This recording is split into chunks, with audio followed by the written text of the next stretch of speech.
So I think that church planting is important for the next generation because there has to be an intentionality for the gospel to reach people in communities that would otherwise not know Jesus. So partnering with Stadia has impacted our church because of all of the resources that we have become aware of that helps planters be fully equipped for starting multiplying churches. Both Noemi and I grew up in churches that you would call inward-focused churches, not missional churches wanting to multiply.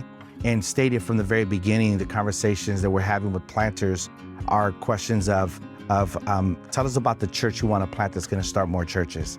And so as a church, like, it adds value to us now as we lead our church to start thinking about what new churches are we going to be planting, what planters are we going to identify to help them start churches. Yeah, I think it holds us responsible, our relationship with Stadia, to remind us that the mission doesn't stop here.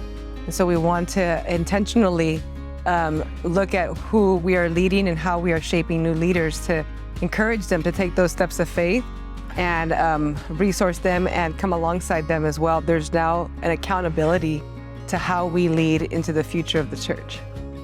So we decided to church plant because we wanted to reach second and third generation Latinos who were leaving the church because the context of their upbringing and language were no longer matching. It wasn't reaching them. Language has become a barrier.